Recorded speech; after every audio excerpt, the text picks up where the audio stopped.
everybody, and welcome back to another episode of The Grapevine. I'm Mary. I'm Julia. I'm Sarah.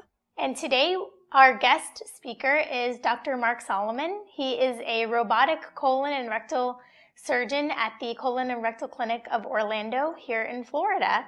Thanks for being with us today. My pleasure. Thanks for having me.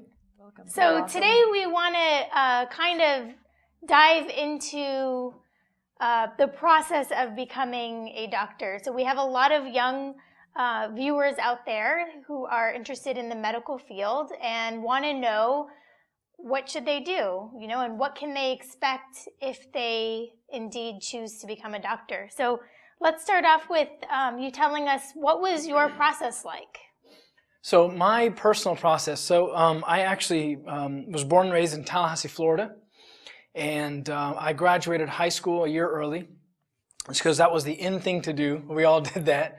And I started, I started out in pharmacy school, actually, and went to pharmacy school with the intention of actually going to medical school. But I knew that going to medical school was quite competitive, so if I didn't get accepted in medical school, at least I would have a really, really, really good degree to fall back on. So that way I wasn't trapped into Sorry to interrupt, but just to clarify, because the pharmacy school that you were in is also a unique program. Not all 18-year-olds go out of high school straight into pharmacy school. Great distinction. So the pharmacy school in Tallahassee, Florida A&M University, which is where I went, is one of a few programs that actually will accept students into the pharmacy program directly through from high school. So as long as you maintain at the time, as long as you maintained a GPA and passed an interview and did some core things, you automatically, as they said, matriculated into the actual College of Pharmacy. So I like that. I like guarantees, and so that's what I ended up doing.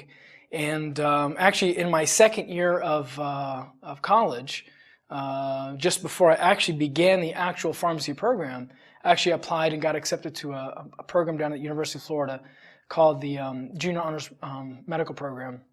And they took a few students out throughout the state, and thank God I joined that program and basically immediately started medical school. So I finished medical school, start to finish it within 7 years from graduating high school. And then after that I went to residency, and I actually started out in family practice. I was trying to talk myself out of doing surgery. That lasted about 6 months, and then I reapplied for residency. Which is around the time Mary and I started talking. And then I moved and matched in Birmingham, Alabama. I did my residency in Birmingham, Alabama, fell in love with... which was how long? Which was 5 years. So I did 1 year medicine, and then 5 years surgery, and then matched in a fellowship, which is a sub-specialization after general surgery. And then I joined the fellowship down here in Orlando, the Colon and Rectal Clinic of Orlando, where I was trained in really minimally invasive surgery, robotic surgery, endoscopic surgery, kind of the really esoteric and very specialized tricks on how to cure patients of rectal cancer, colon cancer, and prevention and all that kind of stuff. And then actually I stayed on as faculty within the fellowship, and thank God I've been here since. So your situation is a little unique, that most students that go into med school, they don't do, start to finish in 7 years. So what is the more typical route that a student would take? Yeah. So typically what you'll do is after high school, you go to a 4-year undergraduate degree. You pick your degree, and it could be anything. It could be accounting. It could be physical therapy, or whatever type of undergraduate study that interests the student. So it doesn't have to be biology, science related. So I still have a chance. Yeah, man, absolutely. So it was always pre-med. No. So pre-med is a general description. You just have to fulfill some minimum requirements, such as your general chemistries, your biologies, your organic chemistry, sometimes anatomy, calculus, whatever. So as long as you meet those core requirements, it doesn't matter what the actual degree is in. So actually, some of the best students in my class that were they graduated on the top of the class actually were accounting and finance majors. They just liked that stuff. They really wanted it to. They had an interest in that, and then they took that and joined and came into the medical school class, and they did well. And then you had a good number, like probably a third, that were like microbiology majors and biology majors and physics majors or math majors or whatever. And that was it. Like I didn't have a major, so actually I got a degree called Interdisciplinary Biomedical Sciences. It was just a made-up degree to get us through the program, to get us into medical school. So it worked out nicely for me. But that's the typical route that you take. So, sorry. So, what was the prerequisites to get into Florida, UF? Yeah, Is it UF? University of Florida. So, I mean, it's not any dissimilar to any other medical school. I mean, you just have to have a GPA, and it depends on the school you're going to, and then requisite scores. Were you interviewed for entering that? Yeah, actually, it was a multi-interview process for me in my specific program, because they only took 12 from the country. So for me, it was actually multiple interviews on multiple days and multiple essays, and it was a first interview, second interview, first essay, second essay. So it was multiple steps to it, and I don't know how I got in, but thank God. It just I always say if I got in, anyone can get in. But it just worked out really well, thank God. But that's not very, that's not that uncommon for any other professional degree, like a PhD program or physical therapy program or a pharmacy program. There's always going to be an initial application, a secondary application, an interview, a live interview, and maybe even a follow-up interview after that. And so that's what it was for my program as well. Gotcha. So what do med schools look for? I mean, obviously they look for GPA and, academics, but what, for those that are now applying for med school, what would you tell them to do to make them stand out from all the other hundreds of applicants? Like, I actually have a friend who's interested in sending their kids to a prep school, preparatory. I don't know if this is really important. Does private school help for elementary, middle, high school? I sat on the admissions committee when I was in medical school. I sat on the admissions committee, or the interview panel, when we decided for who to accept into residency. And so now I'm the program director for the minimally invasive and colorectal robotics fellowship at our program. And so I obviously sit on the admissions committee. One of the last things I look at is the GPA and their board scores and all that stuff. Because by the time you make it to the level at which you're applying for medical school or applying for a fellowship or applying for residency, whatever, you've passed all the core requirements of GPA and all that. The things we look for, like most medical schools, is to make sure you're not crazy, make sure you're not an alien, make sure you're not going to kill people. A lot of times you can't figure that out within just a short interview, and that's why it takes multiple interviews to get it done. But things to look for, like for a medical school, because it's relatively an entry-level position, is of course you got the GPAs to look at, you got the MCAT scores to look at, but there's other things that really have to set you apart, like you're saying. When you get to the point of applying to medical school, everyone looks the same. They all have amazing GPAs, they've all done great things, so you got to look at things to really tease you apart. Out. And this is a beautiful thing, actually, about the Coptic Church and of our community, because actually, on my application, I'm a deacon. That immediately sparks interest in the admissions committee. I immediately serve as a servant in Bible study and publications of the church, or whatever it is, putting curricula, or whatever it is that you do as a part of service for the church. That actually makes you, as an applicant, stand out tremendously against the myriad of other applicants that are, don't really have. Because you're not crazy. There you go. And your community service. Right, it's all based on community. So not only that, you have the academics, of course, but then you also have the volunteer service part of it, and then to have the network. And so a lot of the things that we look for when we're accepting people to medical school or residency or fellowship is your ability to work with people as a team. Because being a physician, a surgeon, a professional, it's never an individual sport. You must be able to work in a team.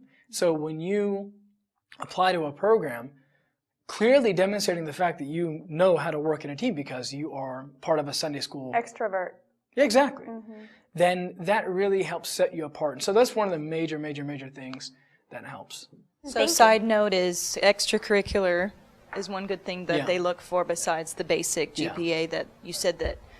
And another thing also, like I have a lot of Coptic medical students rotate with me just specifically to do research. And so we have a whole army of students, undergraduate medical school students and residents and fellows that do research at our program. And that's simply to bolster their CV in an effort basically to set them apart. And what that does really is it shows the admissions committees for medical schools that, you know what, beyond my academic obligations, I was able to actually take on even more tasks to do research, to publish, to do academic, or to do volunteer work, et cetera, et cetera. So all those things really help. Okay, so next step after you've gotten all your CV in and everything, and now your acceptance letters are coming back, and lucky you've been accepted to multiple med schools. How do you make that decision? I know that a lot of students will come up to you and say, well, I got accepted into this, very expensive, super expensive, maybe a little more like prestigious. Duke University. Yeah, Duke, Johns Hopkins, Harvard, whatever, and it's going to cost, $300,000. Yep. Yeah. Or I can go to my local state school, it's also a med school, and I'll, have whatever, $100,000. Does that really make a difference? Does that make a difference? Yeah, so it's a great question. So there's a clear distinction in kind of the echelon of schools. And so let's separate them into three different categories. One would be like, say, Ivy League schools. And one would be private, or let's say Ivy League and private schools, because they actually cost about the same. That's one category. And then category B are like your state schools. What did you say? What? Ivy League, which are like Harvard, Johns Hopkins, Vanderbilt. So those are kind of the bigger name schools, which are all fantastic schools. They're private. A lot of them are private, and so they're far more expensive. And then you have your state schools, which are phenomenal state schools, and thankfully they're usually a lot more affordable. And then you have either your foreign medical schools, and then you have like another category also, which are like other than your foreign medical schools, like those in the Caribbean or those in Mexico or wherever else, or even Egypt. Yeah. Then you have the domestic DO programs, which are what's called the osteopathic schools. So actually we have two sides of medicine. There's what's called the allopathic side of medicine, which is an MD, and then you have the DO side, which is the osteopathic side. That's more of the holistic side. That's how it started, but they really kind of merged, so they're kind of the same. Anyway, to go back to your question, when it comes down to selecting a medical school, and I have people that come to me and say, man, I got accepted to Hopkins, to Johns Hopkins, and it's going to be $300-something thousand a year. I got no scholarship, but I got a full ride to University of South Florida, or I got a full ride to UCF, or I got a full ride to wherever. It's a state school. Where should I go? What you have to understand is that medicine nowadays is not like medicine, the perception of medicine, say 50 years ago, where you graduate, you set up shop, you bill a procedure, or you bill a patient, and you get everything that you bill. Said another way, you don't make near the money that you used to make. Now, you're not going to go hungry, there's no doubt. But it comes to a point that you cannot justify acquiring $300,000, $400,000 in debt to get an education. It will take you a lifetime to pay that back. And so that's one of the things that I'm very, very, very vocal about, because I wasn't taught that, and nor did I have any perception of what debt was supposed to look like or how much debt should I take out. And I thank God, actually I came out, I had a full ride to UF when I went. But my problem was, Dum-Dum here refused to take any help from mom and dad, even though they wanted to help me. And I couldn't work because I took like 24 to 30 credit hours per semester. So in order to live, I took out student loans just to live, to eat. So I ended up acquiring not that much debt compared to today's standards, but there's enough debt to where I lost a lot of sleep over it. And now these students nowadays, they acquire that same amount of debt in one semester that I did in 4 years of medical school. So I can't imagine having 8 times the debt that I had nowadays. You just can't do it. And so I say, it's more than a mortgage. Oh, double, triple a mortgage sometimes. And so I say, go to the least expensive school to get your degree. But that comes with some caveats. You certainly don't want to go to a foreign medical school if you can go to a domestic medical school. If you can get a full ride to, say, Hopkins or Harvard versus a full ride to a state school, you go to Hopkins or Harvard because you got a full ride. But the money absolutely makes a difference. You've got to look at the money because it's a big deal. And then probably the next question to ask, is it going to make much of a difference to my career? Like, in other words, if I go to a big named medical school versus a good state school, is that going to make a difference in my career? No, probably not. Actually, I mean, you're going to still get a great job. You're still going to get a good residency. You're still going to get a good fellowship. So long as you are a good person, you have good work ethic, and then you study hard. Because actually, we take the same exams, whether you're at Harvard or University of Florida, University of Miami or UCF or wherever you are. You're taking the same exact tests that put you on a level playing field with everyone all across the board. As long as you're from a U.S. medical school, you're pretty much guaranteed a spot, assuming you're not an alien, and assuming you have good board scores. May I ask a question? So I've heard of people that they said they ended up going to the Caribbean, or they do go to the Caribbean Sure. school. What would be, I know you briefly mentioned it when you were talking about the categories, what would make one choose the Caribbean versus a state school versus an Ivy League? So it's a great question, and there's nothing wrong with a Caribbean medical school or nothing wrong with a foreign medical school. They're great schools. I mean, the education is almost identical to a stateside school. The only challenge is it's a supply and demand world. And so you have a set number of residency spots. You also have a set number of medical school spots in the U.S. But you have a plethora. You have many, many, many more foreign medical spots that you can go to. You can go to Caribbean, you can go to India, you can go to Egypt, you can go to Mexico, you can go to all sorts of places. And so it's much easier to get into an international school than you can to a domestic or U.S. school. So what would make someone go to one of those is if they don't get accepted to a United States-based program. And so, again, supply and demand. So because the supply of U.S. graduates is relatively smaller compared to the much, much larger international graduate population, then it's much easier for a U.S. student to match in a competitive residency rather than a foreign medical graduate. And so that's where the difference comes in. So if you have to make a distinction, like in our residency, we didn't accept foreign medical graduate applications, period. Because in general surgery, it was actually one of the more competitive specialties. And so you had to filter out the thousands of applications you got. So foreign medical graduate, we just didn't even interview you. So we didn't even look at your application. So we had to do something to filter it out, just to get the numbers down to make it a little more palatable when we actually went through the applications. But nothing wrong with it. I mean, God Almighty, get in, just get in somewhere.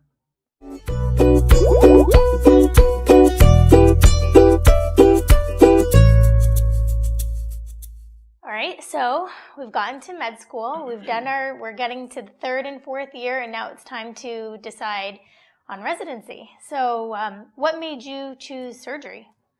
Yeah, so I've always been, I feel handy. I've always done things with my hands. Actually, my parents nicknamed me Kastar Dejdejdaya. So, and that was what I did. English translation? The English translation was break, damage, lose. So what I would do is I was always about going to like garage sales and buying whatever for like a penny or 5 cents or whatever it is, and then take it apart and put it back together. Like that's what I like to do. Or like, parents had something at the house, I would try to take it apart, and usually I'd break it and usually I'd lose it and I couldn't actually put it back together. But I enjoyed working on my hands, building things, putting things together. And so I knew when I went to medical school, I really, really, really liked working with my hands, and I probably wanted to do surgery.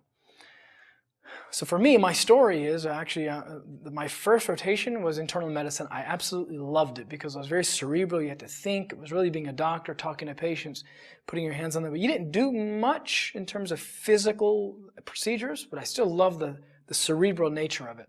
My second rotation was surgery, and I loved it, loved it, loved it because it was all mechanics. It was all with your hands. I felt like there was no more Christ-like specialty than surgery because I would physically heal somebody with my own hands. But I got to use my brain at the same time. And then the other specialties, I loved them all. So when I actually came to deciding my specialty, like I was saying, I ended up doing internal medicine, or actually family medicine first, because I knew that I wanted to be, I knew I wanted to get married. I knew I wanted to have children. I knew I wanted to still continue to serve as a deacon in the church. I knew there was other things outside of medicine that I wanted to do that I didn't want to sacrifice. And unfortunately, although I loved doing surgery as a student, I hated the people that I was working with. meaning they were mean, they were all divorced, they cussed, they just weren't really great people. And so I greatly deviated from what I wanted to do something that I thought was better. But actually what I ended up finding was it was the programs that I was interviewing at. When I interviewed at very high-powered academic programs at the time, this is a while ago, but I interviewed at high-powered academic programs, the culture was very different than community-based programs. And so I ended up, when I reapplied, I applied to the community-based programs where I found were much, much more nurturing. Not that I needed nurturing, but the attendings and the faculty, they were family and faith-based. They were much more, they were less malignant, we call it. There was benign and malignant. They were less malignant and way more benign. They had a more holistic approach to life in general. There was a work-life balance there that I appreciated, and so that's kind of how I kind of gravitated towards that. But at this point, that's kind of where you make, at this third and fourth year of medical school, that's where you just kind of go through your rotations and figure out what specialty fits your personality the most, and that's kind of how you go from there. So you've touched on a little bit when you're talking about surgeons are mean or whatever, certain programs. So what do you think are qualities that a person needs in order to become a good doctor? A doctor in general, there's obviously a mental, cerebral component to it. You got to be able to think. You got to be able to acquire knowledge. I mean, forget about all that, because you wouldn't be in medical school if you couldn't do that. The qualities of being a good doctor is you just got to be a good listener. You got to be a good person, I feel, to be able to care for someone literally in their most vulnerable state. I mean, these people are dying. These people need someone to heal them. They need someone to hold them. They need someone to listen to them, to care for them. And the last thing they need is a pompous, arrogant jerk to walk in the room and to not take care of them as a human being. And so the quality to really is needed is to have a good Christian. I mean, all those characteristics that are that of a Christian, that's really what makes a good doctor. What do you guys think, ladies? I mean, I think we've all been patients at one point in our life. Is there anything that stands out to you about the way a doctor treated you, or? Well, even what he said before about his surroundings impacted what he wanted to do. So to me, even the surroundings, no matter when you're in your studies, whenever you're in church, whenever you're with a circle of friends, surroundings do impact even a medical student. And yes, number two, we're at our most vulnerable. Whether you're going to a girl, the ladies' doctor, or you're going for a very personal matter that's happening, we're already, like you said, we're already vulnerable. We already feel like we're being, like they're going to look at us like, oh, you have this infection or this whatever. I mean, a doctor's like a priest almost. I actually was about to say, I feel like I'm talking about confession right now, but, and you feel that, I've personally never experienced a doctor who is a jerk or a lady who is mean, but if they were, I don't think I would go back to them, because then you feel you're already vulnerable, and so if you're vulnerable and then you feel judged or you feel like they belittled you, then that is definitely not a quality of a doctor when you're putting everything out there. And then even in the settings like when you're getting a physical or something, you're kind of exposing, but you're not, because the doctor has to look at something that's kind of like, wow, that's very private area or something like that.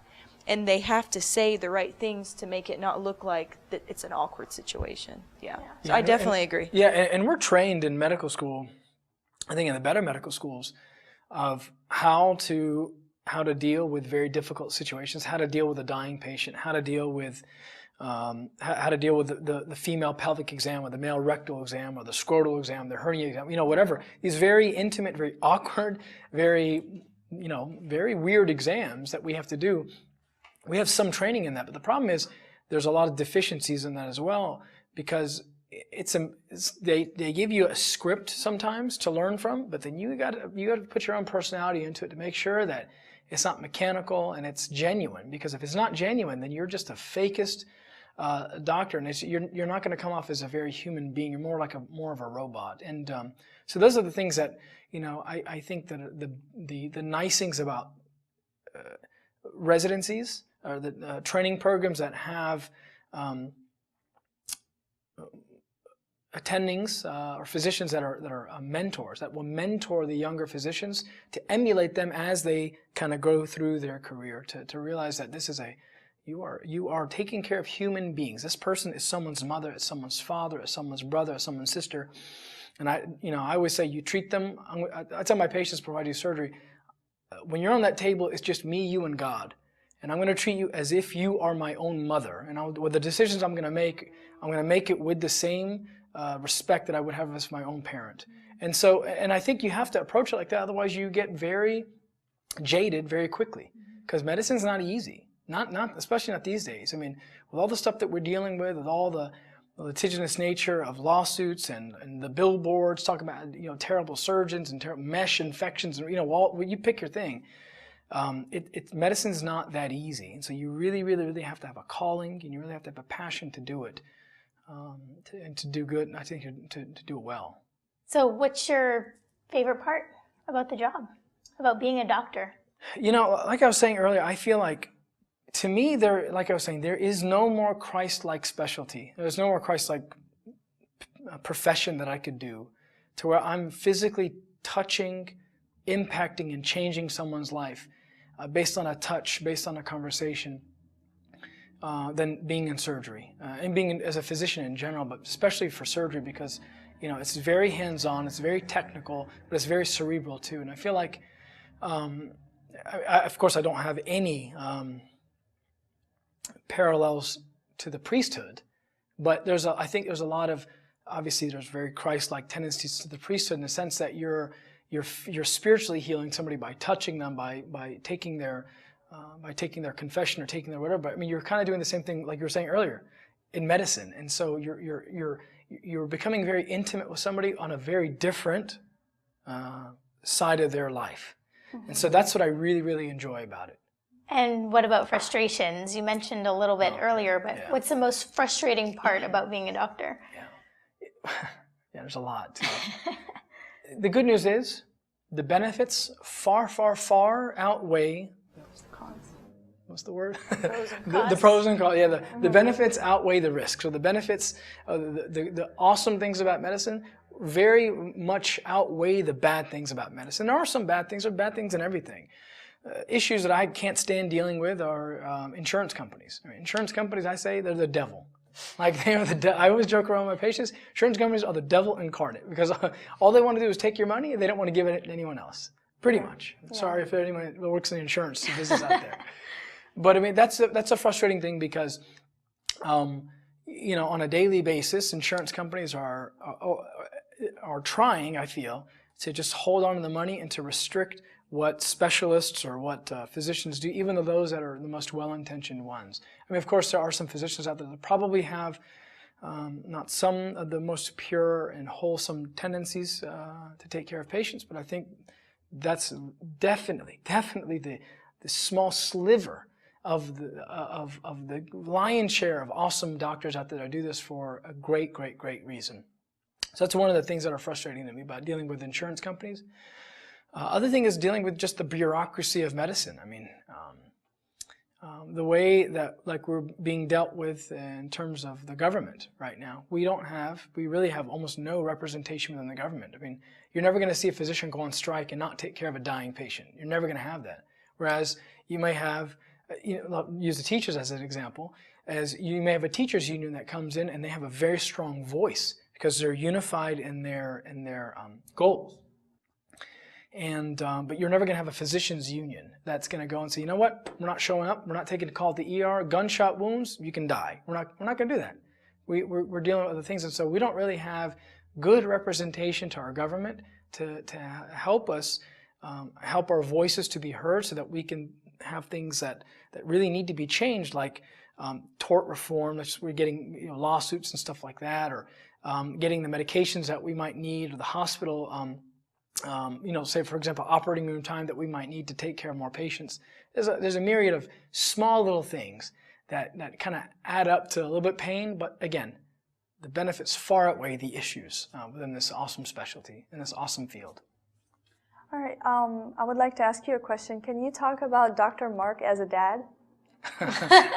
You want to ask Mary Very about interesting question, and this should be like a very good question for all the ladies who are interested in marrying a doctor. I think, so to be completely honest, my biggest worry about being a surgeon was, and actually a ton of kids from church will ask me the same question. I want to be a surgeon, but the last thing I want to do is be stuck at the hospital for 150 hours a week or 120 hours a week or 100 hours a week. I want to have a family. I want to have church, whatever. And I tell them, I was like, and I'm very transparent with them. I tell them, listen, I have not missed, through the grace of God, I have not missed one resurrection feast. I have not worked one Christmas.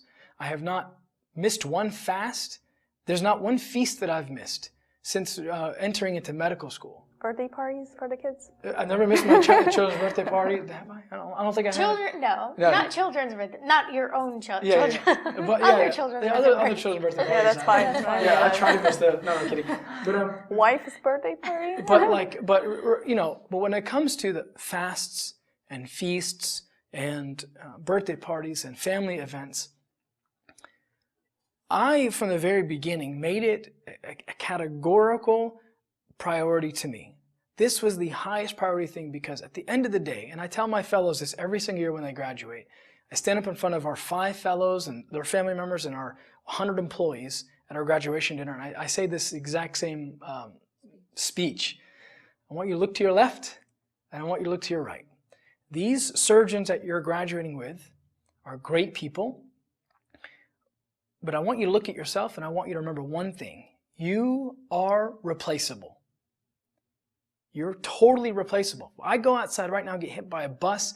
There's going to be 10 other colorectal surgeons to take my patients over the next day. I have 6 partners that'll do the same thing for me tomorrow.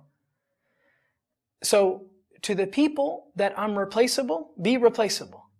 To the people that I'm irreplaceable to, like my wife, my kids, my parents, my Sunday school kids, the church, God.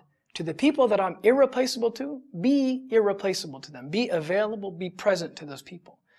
And I think that when I myself put that in my mind, I realized that I've got to prioritize my life. Being a physician, a surgeon, a doctor, these things are a huge calling. But at the end of the day, it's a job. And that job can be done by a lot of people. I mean, I like to say that they can't do it as well as me, but it's okay. I'm trying to be the humblest way I can say that. Of course, I feel like God's given me a lot of training to do stuff, but at the end of the day, it's just a job. Only one person can be a dad to my daughter, can be a dad to my son, can be a husband to my wife, can be a son to my parents. And I think that you have to look at it that way in order to keep things in priority. And actually, just to give you a quick story, I remember when Mary she was 38 weeks pregnant, and I somehow had 6 operations scheduled at a hospital that I'm never, ever at. I had 2 major operations and 4 minor operations to follow. 6 operations on a Friday. And Mary had an OB appointment, and it was with our son Silas. And then she calls me after my 2nd operation, and she said, yeah, so I just had the ultrasound, and I gotta get induced right now. Ooh. And at that moment, I looked, and I still have 4 operations to do. I finished my 2 massive ones, but I have 4, and I was on call. Oh, wow. So the first thing I do is I call one of my partners. I was like, my wife's going to labor. I got to go. Mark, we got you covered. Don't worry about it. I go to my 4 patients that are sitting in the operating area, like just about to get wheeled back, and tell them, guys, I'm sorry, my wife's going to labor. Take care of yourselves. You're going to be in great hands of my partners. And that was it. I walked over to the hospital. I actually beat Mary to the hospital because of God's grace allowed me to be at the hospital that I'm never at that day, and I was right next to the hospital that she delivered at. And I'm usually 15 miles away at a different hospital. Wow. And you would hit traffic. He literally just walked across the street. Yeah, and I showed up. It's God's word. But what's interesting is that till today, those patients that I canceled their surgeries or punted them to another surgeon, till today, ask me, how's Silas doing? How's your wife doing? Because I remember the day you did my surgery was the day your wife delivered. And so patients understand, they respect that. I think they really get that. And I think that having a human being as a physician is far more important than having a robot as a physician. Beautiful story. Oh, Thank wow. you for sharing that with us. Yeah, thank you. Yeah, it's awesome. Thank you so much for being with us today. Yes, thank Being you. with us on the Grapevine. I think we learned a lot ourselves, and I think you gave a lot of great advice for those budding doctors out there. Thank you for watching us today on the Grapevine. Our guest today was Dr. Mark Solomon, and we'll see you next time. Bye. Bye. Bye.